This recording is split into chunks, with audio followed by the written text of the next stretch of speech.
de Jesus Cristo, segundo Lucas. Glória a vós, Senhor.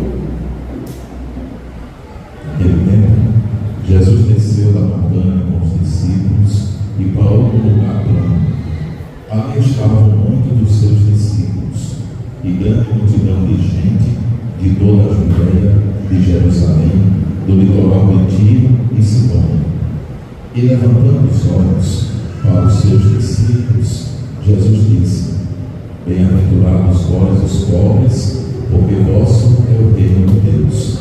Bem-aventurados vós que agora tendes fome, porque sereis consolados. Bem-aventurados vós que agora chorais, porque havereis de rir.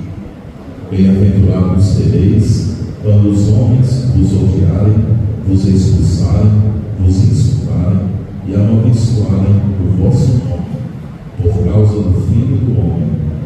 Alegrai-vos nesse dia e exultai, pois será grande a vossa recompensa no céu. Porque era assim que os antepassados deles tratavam os profetas. Mas ai de vós, ricos, porque já tendes vossa consolação. Ai de vós que agora tendes fartura, porque passareis fome.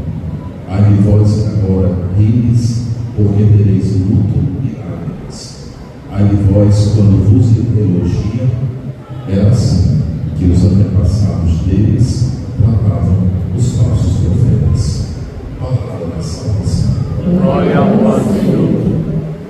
Caros irmãos devotos de São Domingos Sábado, nós celebramos hoje o 6º domingo do tempo comum. E apesar do calor grande, a gente vai conhecendo a Deus a cada domingo e deixando que Ele revele em nós a sua grandeza e o seu amor. A primeira leitura do profeta Jeremias, a primeira leitura do livro do profeta Jeremias, fala para nós de um tempo em que Judá estava envolvido com deuses pagãos. O povo de Deus esqueceu a lei, as tradições, as normas e os decretos que Deus havia instituído para que o povo fosse feliz. E esse povo se deixou levar pelas seduções que os governos assírios e egípcios dominavam a terra. E Judá acreditou que fazendo parceria com o Egito teria sucesso e proteção em suas vidas. Deixaram de lado a proteção de Deus e acolheram a proteção dos homens. Quando o autor sagrado diz para nós: maldito o homem que confia em outro homem, Jeremias quer dizer para nós também que cuidado com a humanidade. Não devemos acreditar na força da humanidade, mas devemos depositar nossa confiança em Deus, porque somente Ele é capaz de nos oferecer a felicidade que tanto desejamos. A felicidade do homem consiste em viver uma vida plena neste mundo. A felicidade em Deus consiste em esperar no futuro uma felicidade sem fim. Se a gente observar, qual é o caminho que nós devemos e temos que traçar? É a felicidade passageira desta vida que nos oferece momentos de alegria? Ou é uma felicidade eterna que nos convida neste mundo e no outro também a viver feliz?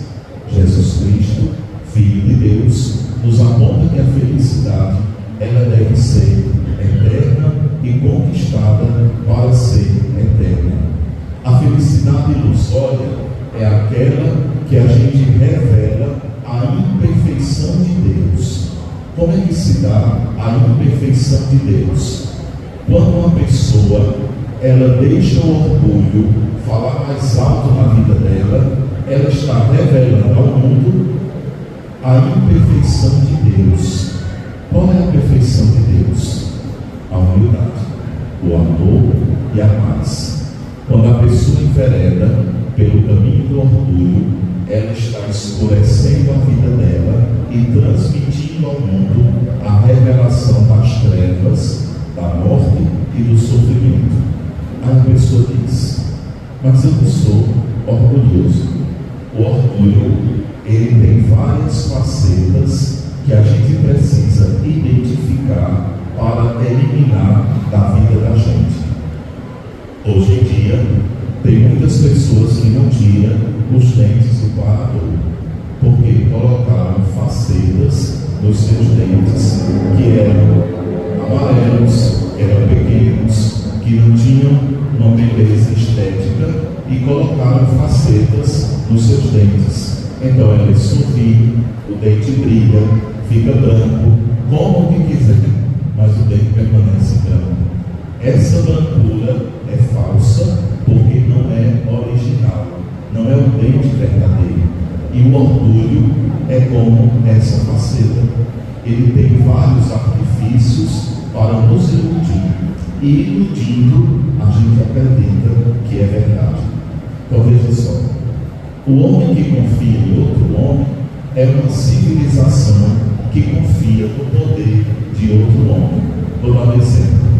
O presidente dos Estados Unidos, ele não acredita em Deus, porque ele acredita que a inteligência dele, a força dele, são capazes de dominar o mundo. E, vendo por essa ótica, ele vai destruindo a vida dos outros para conquistar a sua vida. Toda pessoa orgulhosa, ela não admite qualidades na vida do outro. Ela acredita que somente ela possui valores, e os valores dela devem servir de testemunho para outras pessoas. Não nos esqueçamos que confiar no homem é cair num precipício sem fim. Confiar em Deus é superar as dificuldades de cada dia. A segunda leitura da carta de São Paulo aos Coríntios apresenta São Paulo, que vai evangelizar a cidade de Corinto. E quando São Paulo chega a Corinto, os coríntios, eles aderem à proposta do Evangelho e entendem perfeitamente aquilo que São Paulo está falando. Mas, por Corinto ser uma cidade pagã, envolvida com os grandes filósofos, com as grandes discussões da existência humana, quando São Paulo fala sobre a ressurreição, eles não acreditam, eles não aderem à proposta da ressurreição, porque para eles, que têm uma mente envolvida pela filosofia platônica, que diz para nós que o corpo e a alma são duas realidades distintas, o povo de Corinto acredita piamente que o corpo, ele é imundo, atraído pelo sexo e que não tem origem na salvação. A alma, por estar aprisionada dentro do corpo, ela é nobre e precisa se libertar da imundície do corpo. Dentro da mentalidade deles, alma e corpo são duas realidades diferentes. Para nós cristãos, corpo e alma é a mesma realidade. São Paulo, ele vai falando aos coríntios e para nós e dizendo: como é que alguém pratica o mal e ela afirma que ama a Deus? O corpo pratica o mal, mas a alma ama a Deus. Aí São Paulo diz: como é que pode existir na mesma pessoa duas realidades tão diferentes? Aí São Paulo vai chamar de ilusória ou falsa uma das realidades.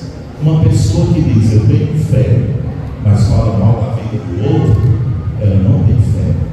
Ela engana a si, engana aos outros, porque ela quer agradar a uns e agradar a outros. Essa pessoa, ela confia nela própria e se esquece de confiar em Deus. A confiança em Deus, ela nasce da humildade, da bondade, da servidão e da luz que a pessoa transmite na vida do outro. Maria de Nazaré, a de Jesus, quando ela recebeu o anúncio da gravidez da sua prima Isabel, ela saiu de sua casa e foi servir com bondade a sua prima Isabel. Maria, ela não se esquivou de ser humilde e gentil no momento em que ela poderia se sentir grande e que Isabel era quem deveria cuidar da sua gravidez. Dentre nós, existem pessoas que pensam dessa maneira: não servem para servir, porque não sabem servir. Esperam somente ser servidos dentro da sua realidade humana. Essas pessoas, com frequência, elas afastam as pessoas delas e conquistam novas pessoas. Mas quando a pessoa conhece quem é ela, se afasta novamente dessa pessoa. A gente deveria aprender tanta coisa com a vida, com o sofrimento, com o dia a dia. Parece que a mesmice da nossa vida não nos ajuda a crescer, não nos ajuda a amadurecer. O sofrimento que temos parece que não é sensível à nossa dor e à dor do outro. Mas São Paulo continua e diz assim: quem não tem fé vive no pecado. E quem não tem fé? Quem é que não tem fé? É uma pessoa que não traduz a luz de Deus. Quem não traduz a luz de Deus não tem fé. Essa pessoa, ela revela as trevas da escuridão, a mentira, o ódio, o orgulho, o egoísmo são imperfeições. Quem vive com essas paixões desordenadas não revela a luz de Deus no meio de nós. E São Paulo nos convida que tenhamos uma vida pautada na luz que é Jesus. No Evangelho que ouvimos, Jesus está com uma grande multidão, e essa multidão, ela procura Jesus porque se encanta com a maneira de Jesus expressar a luz que vem de Deus. Em algum momento do Evangelho, nós não encontramos em lugar nenhum Jesus triste ou desolado, mas sempre encontramos Jesus otimista, esperançoso e crente na palavra de Deus. E é justamente esse modelo que nós devemos viver, apesar das dificuldades de cada dia, ser confiante, crente que a luz de Deus nos ilumina a cada dia. Mas veja o que é que nós erramos.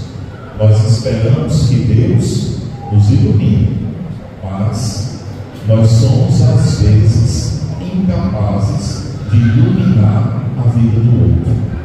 Nós queremos o perdão, mas não sabemos perdoar. Nós queremos a paz na nossa família, mas não somos condução de paz na vida dos outros. Então é bom pensar: aquilo que eu ofereço ao outro é aquilo que eu recebo em dobro. Por isso que o primeiro mandamento, Jesus chamou tanto a atenção de nós: amar a si mesmo como gostaria que fosse amado pelos outros, corrigindo, amar a Deus sobre todas as coisas e ao próximo como a si mesmo. Se eu não quero tomar uma bebida para a comida, se eu não quero comer o bolo que a mosca caiu no momento que eu estava preparando, por que é que eu vou oferecer esse bolo a uma outra pessoa que desconhece que tem mosca dentro daquele bolo? Por aí a gente faz uma regulamentação da vida da gente. Oferecer ao outro aquilo que eu gostaria que o outro me oferecesse. E dessa forma viveremos em paz. Louvado seja nosso Senhor Jesus.